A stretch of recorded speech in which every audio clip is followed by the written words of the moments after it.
जैसा कि last episode में हमने देखा कि हाव शेंग बीच माउंटेन्स पर आ चुका था और उसे यहाँ पर आए हुए एक दिन हो चुका है और वो अभी तक कोई भी बीस्ट को नहीं ढूंढ पाया है। वहीं गुवियो को मैजिक डेयर दिखता है और उस पर वो काबू पाने की कोशिश करता है। अब मैजिक डेयर और उसकी फाइट शुरू हो जाती है। मैजिक डेयर बहुत ज़्यादा शक्तिशाली है। जब मैजिक डेयर अपने पैरों को ज़मीन पर मारता है तो गुवियो बहुत ज़्यादा दूर जाके गिरता है। वहीं हाओशेंग को एक बड़ा सा पक्षी दिखाई देता है। फिर हाओशेंग सील की मदद से उससे कम्युनिकेशन करने की कोशिश करता है, लेकिन वो पक्षी मना करके वहां से चला जाता है। हॉर्न रैबिट हाओशेंग के साथ ही है और वो हाओशेंग के लिए बहुत ज्यादा दुखी हो रहा है।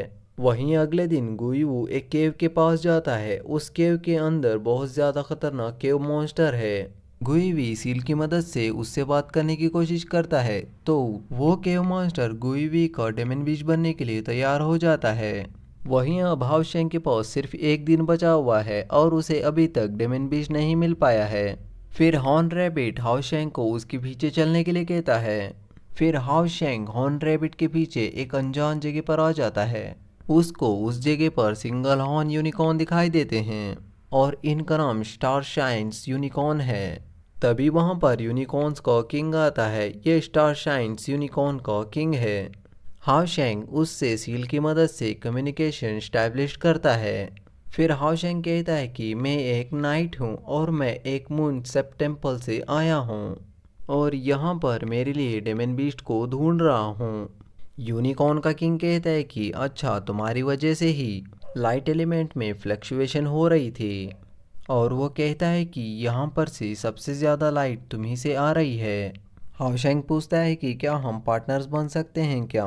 तो यूनिकॉर्न उसके पास आकर उससे प्यार करते हुए कहता है कि मैं तुम्हें हाँ करना चाहता हूँ, लेकिन मैं तुमसे झूठ नहीं बोल सकता। अगर मैं तुम्हारा माउंट बन गया तो कुछ ही दिनों में लेवल 9 का डेमन बीस्ट बन जाऊंगा, लेकिन लेवल 9 का बीस्ट मैं नहीं बन सकता हूँ। और कहता है कि मेरी लाइट के आगे तुम्हारी लाइट कई गुना ज़्यादा है, इसीलिए मैं तुम्हारे लेवल का नहीं हूँ। मैं बाकी बीस्ट की तरह इवॉल्व होकर तुम्हारी रक्षा नहीं कर सकता हूँ। तुम्हारे टैलेंट जितना ही बड़ा तुम्हारा डेमन बीस्ट तुम्हारा माउंट बन सकता है। मुझे दुख हो रहा है कि तुम इतनी दूर आए और तुम यहाँ से खाली हाथ लौट रहे हो। तो हाओशेंग पूछता है कि क्या आपको पता है मेरे लिए सेप्टल बीस्ट कहाँ मिल सकता है। यूनिकॉर्न किंग को ये नहीं पता है कि उसके लेवल का डेमन बीस्ट कहाँ हो सकता है।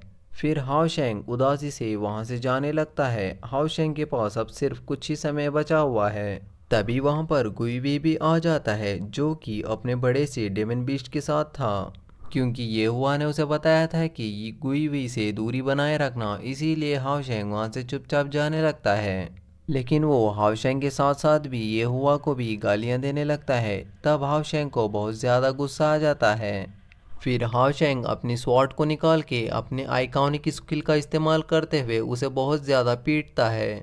अब गुईवी बहुत ज़्यादा घायल होने के बाद उसके डेमन बीस्ट को हाओशेंग पर हमला करने के लिए भेजता है। ये बीस्ट इतना शक्तिशाली है कि वो हाओशेंग का डिवाइन डिफेंस टेक्निक को भी तोड़ देता है। तभी मौका पाकर गुईवी उस पर हमला कर देता है और उसे नीचे गिरा देता है। अब उन दोनों के बीच में फिर से फाइट होने लगती है। अब हाओशेंग और उस बीच के बीच में टक्कर होने लगती है। जब हाओशेंग बिजी हो जाता है तो गुईवी अपने भाले से उस पर हमला कर देता है, लेकिन तभी यूनिकॉर्न किंग आकर हाओशेंग को बचा लेता है। फिर यूनिकॉर्न उसकी शक्तियों का इस्तेमाल करते हुए उन दोनों को पीछे हटा देता है। फिर वो दोनों हाओशेंग पर गुस्सा करते हुए वहां से चले जाते हैं। फिर हाओशेंग यूनिकॉर्न को धन्यवाद करता है। तभी हाओशेंग का टाइम ख़त्म हो जाता है और यहीं ये एपिसोड ख़त्म होता है।